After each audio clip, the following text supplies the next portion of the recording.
திருப்பூரில் மொட்டை மாடியில் பாடம் எடுத்ததை கண்டித்து பாஜகவினர் போராட்டத்தில் ஈடுபட்டதால் பரபரப்பான சூழல் நிலவியது. திருப்பூர் வீரபாண்டி அரசு மேல்நிலைப் பள்ளிக்கு மனு அளிக்கச் சென்ற பாஜகவினர் திடீர் சாலை மறியலில் ஈடுபட்டதால் போலீசார் பாஜகவினரிடையே தள்ளுமுள்ளு ஏற்பட்டது. திருப்பூர் மாவட்டம் வீரபாண்டி அரசு மேல்நிலைப் பள்ளியில் சுமார் 1238 மாணவர்கள் பயின்று வருகின்றனர். கடந்த வாரம் மொட்டை மாடியில் வைத்து மாணவர்கள் பாடம் படித்த காட்சி வெளியாகி பரபரப்பை ஏற்படுத்தியிருந்தது. இந்த நிலையில் பெற்றோர் மற்றும் கல்வி அதிகாரிகள் கூட்டம் பள்ளியில் நடைபெறுவதாக இருந்த நிலையில் கூட்டத்திற்கு மனு அளிக்க வந்த பாஜகவைச் சேர்ந்த 50க்கும் மேற்பட்டோர் பள்ளி வளாகத்திற்கு வருகை புரிந்தனர். ஆனால் திடீரென கூட்டம் மாவட்ட ஆட்சியர் அலுவலகத்திற்கு சிஇஓ மாற்றி வைத்ததாக கூறப்படுகிறது. இதற்கு எதிர்ப்பு தெரிவிக்கும் விதமாக பாஜகவினர் மறியலில் ஈடுபட்டதால் போலீசார் பாஜகவினரிடையே தள்ளுமுள்ளு ஏற்பட்டது. இதனால் அப்பகுதியில் பரபரப்பு ஏற்பட்டது.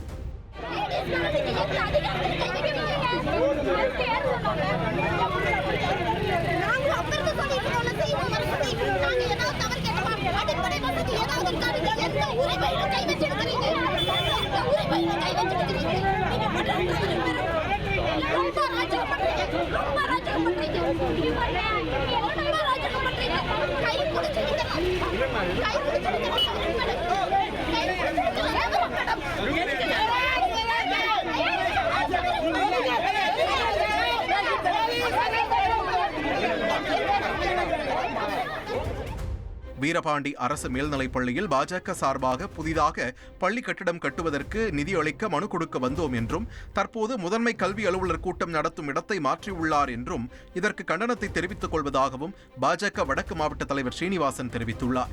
6 மற்றும் 8 வகுப்புகள் காலை நேரத்திலும் 7 மற்றும் 9 வகுப்புகள் மாலை நேரத்திலும் நடைபெறுவதாகவும் அது சம்பந்தமான ஒரு ஆலோசனை கூட்டம் சிஇஓ தலைமையில இன்னைக்கு இந்த காலை 10 மணிக்கு இந்த பள்ளியில நடைபெறுவதா 3 நாட்களாக அந்த பேரண்ட்ஸுக்கு தொடர்ந்து குறுஞ்செய்தி வாயிலாகவும் வாய்ஸ் ரெக்கார்டு மூலமாகவும் இந்த பள்ளியோட ஆசிரியர்களும் தலைமை ஆசிரியரும் அனுப்புனாங்க. அதை எல்லாருமே வாய்ஸ் ரெக்கார்டை எங்களுக்கும் அனுப்பிச்சிருந்தாங்க.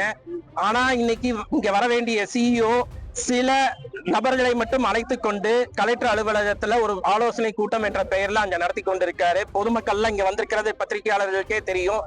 அனைத்து பொதுமக்களும் இங்க வந்து காத்துட்டு இருக்காங்க. ஆனா இங்க வர வேண்டிய சிஇஓ இங்க வராம கலெக்டர் ஆபீஸ்ல ஏசி ரூம்ல உட்கார்ந்துட்டு ஒரு கூட்டத்தை நடத்திட்டு இருக்காரு. இந்த பள்ளியில மாணவிகள் படிக்கிற இந்த பள்ளியில 1100 பேர் படிக்கிற இந்த பள்ளியில டாய்லெட் வசதி உட்பட அடிப்படை வசதிகள் எதுவுமே இல்ல, வகுப்பறைகள் இல்ல. இதையெல்லாம் பாரதிய ஜனதா கட்சி தனது சொந்த செலவுல பண்ணித்தர மாநில தலைவர் திரு நயினா நாகேந்திரன் அவர்கள் ஏற்கனவே நேற்று டியூட்டும் போட்டிருந்தாரு. இன்னைக்கு எங்களை நேரடியா அழைச்சு சொல்லியிருக்காரு. பாரதிய ஜனதா கட்சியின் சார்பாக இந்த பள்ளிக்கு தேவையான அனைத்து உதவிகளும் செய்ய தயார் என்று இந்த சிஇஓ கிட்ட சொல்ல வந்தா எங்களை சந்திக்க கூட மறுக்கிறாங்க. நெல்லை மாவட்டம் ராஜவல்லிபுரம் பகுதியில் மின் கசிவு காரணமாக ஏற்பட்ட விபத்தில் 100கணக்கான பனை மரங்கள் தீப்பிடித்ததால் பரபரப்பு ஏற்பட்டது. அந்த காட்சிகளை பார்த்து